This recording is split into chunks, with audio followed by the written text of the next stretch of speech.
Hello दोस्तों, कैसे हैं आप सभी लोग। आशा है आप सभी लोग अपने जीवन में बहुत खुश होंगे, प्रसन्न होंगे, आनंदित होंगे और उत्साहित भी होंगे। दोस्तों, स्वागत है आप सभी का आपके अपने ही चैनल जिसका नाम है ज्ञान मंत्र, और जहां हम लोग करते हैं कुछ ज्ञान की बातें।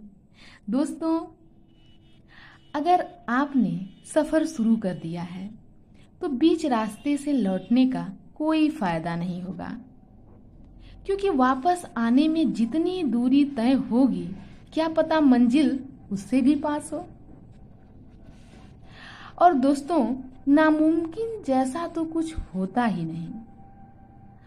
हम वह सब कर सकते हैं जो हम सोच सकते हैं, और कल को आसान बनाने के लिए हमें आज ही मेहनत करनी होगी।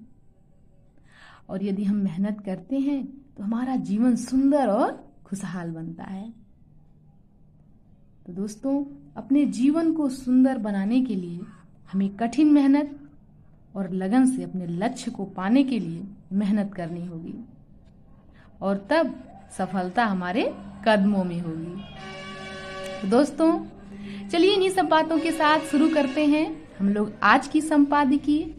और आज की संपादकीय जो है उसका जो टॉपिक है वह है चुनौती बनते विदेश में पलते खालिस्तानी। तो काफ़ी अच्छा टॉपिक है, कहीं ना कहीं बहुत जानकारी इसमें हमें मिलेगी। अभी काफ़ी उत्सुकता है मुझे पढ़ने की कि आखिर क्या कुछ नई जानकारी हमें इस संपादकीय से मिलती है। तो चलिए स्टार्ट करते हैं। ऑस्ट्रेलिया, ब्रिटेन, कनाडा और अमेरिका में खालिस्तानी चरमपंथियों द्वारा भारतीय दूतावासों, प्रवासियों और मंदिरों पर घृणा से प्रेरित हमलों और अपराधों का सिलसिला साफ दर्शाता है कि एक सुनियोजित अंतर्राष्ट्रीय अभियान चलाया जा रहा है। इस मुहिम का लक्ष्य पंजाब में अलगाववादी ताकतों को पुनर्जीवित करना है। पश्चिमी लोकतांत्रिक देशों को अड्डा बनाकर उग्रवादी प्रचार, वित्तीय अनुदान और हिंसक गतिविधियों को तेज करके पंजाब में दोबारा नफरत की आग लगाने की चेष्टा हो रही है। समस्या केवल यह नहीं है कि खालिस्तानी अतिवादियों को उदार पश्चिमी देशों में शरण मिल रही है। सिर्फ समस्या यही नहीं है, तो समस्या है क्या? बल्कि यह भी है कि वहां की सरकारें इस खतरे की अनदेखी करने में लगी हैं। इस पूरे फसाद की जड़ वही पाकिस्तानी खुफिया एजेंसी ISI है, जो दशकों से विदेशी धरती पर खालिस्तान समर्थकों को तैयार करने में सक्रिय रही है। यह मामला गिने चुने सिरफिरे खालिस्तानी कट्टरपंथियों का नहीं, बल्कि भारत के विरुद्ध एक बड़े विदेशी षड्यंत्र का है। समय की मांग यही है कि पंजाब में कानून एवं व्यवस्था को बनाए रखने के साथ ही आपसी भाईचारे को कायम रखते हुए पश्चिमी देशों में रचे जा रहे इस भारत विरोधी प्रपंच से सख्ती से निपटा जाए। खालिस्तान समर्थकों को लेकर भारतीय एजेंसियां पश्चिमी देशों पर पैनी नजर रखती आई हैं। ऐसे तत्वों के नापाक मंसूबों की जानकारी भी समय समय पर संबंधित देशों से साझा की गई हैं। इसी माह की शुरुआत में ब्रिटिश खुफिया एजेंसी MI5 को विरोध प्रदर्शन योजनाओं के बारे में पहले ही सचेत कर उन्हें रोकने का आग्रह किया गया था। कुछ ब्रिटिश गुरुद्वारों में खालिस्तान समर्थकों की ओर से भारत में हिंसक कार्यवाहियों हेतु चंदा इकट्ठा करने संबंधी गतिविधियों से भारतीय एजेंसियों को इनकी खबर मिलती रही है। कथित खालिस्तान को लेकर जनमत संग्रह के बारे में भी भारतीय एजेंसियों ने विदेशी एजेंसियों को आगाह किया है कि ऐसे जनमत संग्रह पंजाब को भारतीय कब्जे से मुक्त करने के नाम पर आयोजित किए जाते हैं और यह भारत की संप्रभुता एवं राष्ट्रीय सुरक्षा पर आघात का खतरनाक षड्यंत्र है। भारतीय एजेंसियों की सक्रियता के बावजूद कई षड्यंत्रों का भंडाफोड़ इसलिए नहीं हो पाता क्योंकि जिन देशों में ऐसी गतिविधियां संचालित होती हैं वे खालिस्तान समर्थकों को अपनी सुरक्षा के लिए खतरा नहीं मानते। यही तो सबसे बुरी बात है। यदि वो खतरा ही नहीं मानते तो उन्हें पूरा संरक्षण मिलता है वहां पर और वो अपना काम आगे बढ़ाते हैं। इन देशों में अधिकाधिक ध्यान इस्लामिक जिहादी आतंक पर दिया जाता है और रत्ती भर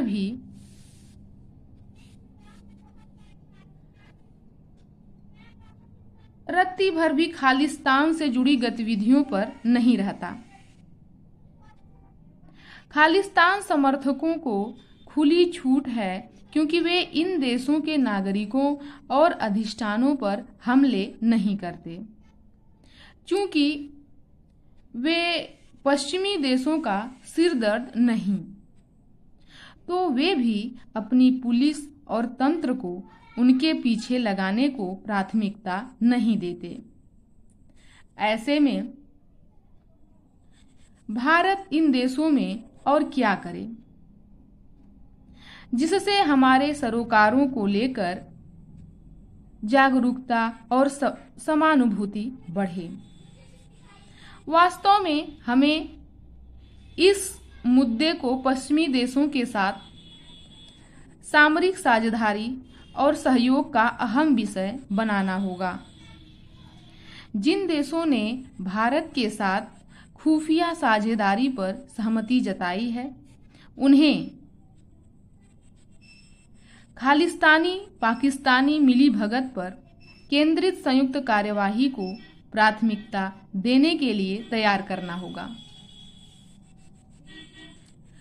मित्र राष्ट्रों के साथ सुरक्षा सहयोग का अर्थ अक्सर चीन के विरुद्ध हिंद प्रशांत क्षेत्र में तालमेल या जिहादी संगठनों के विरुद्ध एकजुट होकर लड़ने से लगाया जाता है, किंतु चुनौतियां उससे भी परे हैं। जैसे अब पाकिस्तान प्रायोजित खालिस्तानी षड्यंत्रों में बढ़ोतरी हो रही है।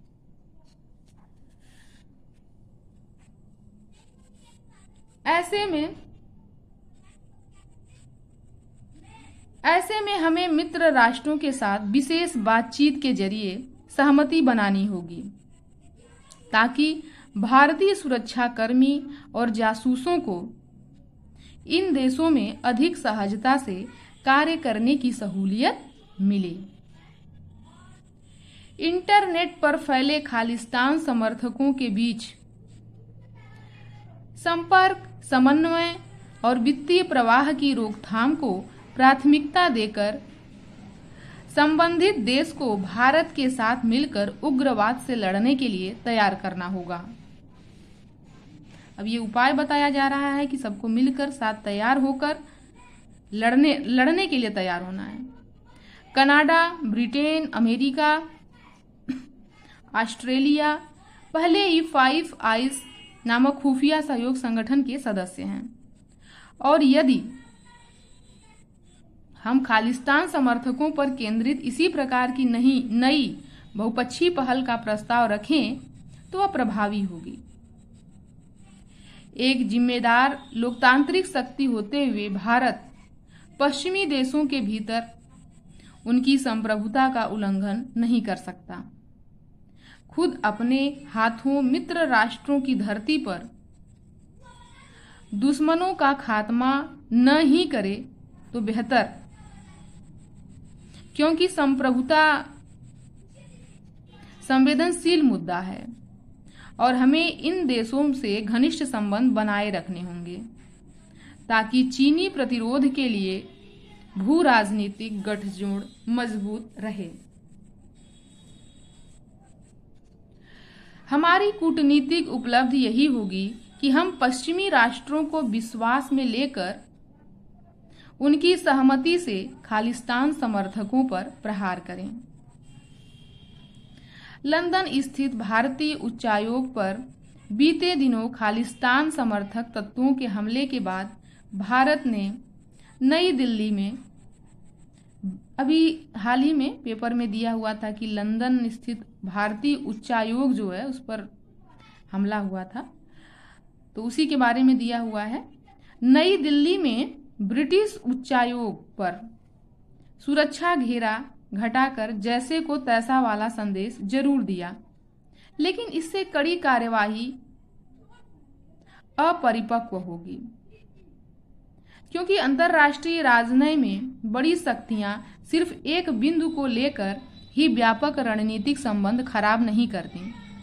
अगर पश्चिमी लोकतांत्रिक देशों के साथ भारत के रिश्ते बिगड़ते हैं तो यह खालिस्तानियों और उनके पाकिस्तानी सूत्रधारों की विजय मानी जाएगी, जिससे चीन भी संतुष्ट होगा।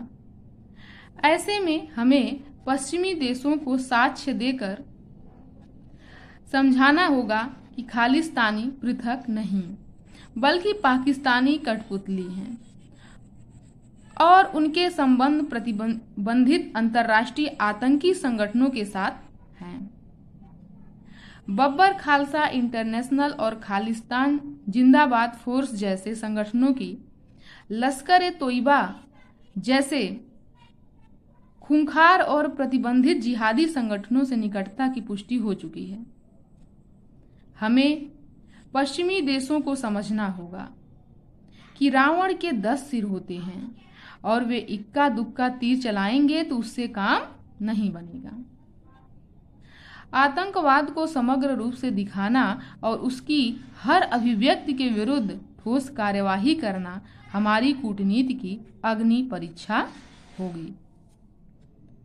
तो बहुत ही महत्वपूर्ण जानकारी आज खालिस्तानियों के बारे में आज की संपादकीय में हम सभी लोगों को मिला, और इसके लेखक जो हैं वो Jindal school of international affairs में प्रोफेसर और डीन भी हैं, तो काफ़ी विद्वान व्यक्ति हैं। ये हैं श्री राम चौलिया। तो इनका संपादकीय लेख था आज का, तो काफ़ी महत्वपूर्ण जो है आज का ये लेख रहा। तो आशा है कि आप सभी लोग इससे ज़रूर कुछ न कुछ नॉलेज लेंगे। तो मिलते हैं अगले वीडियो में। धन्यवाद।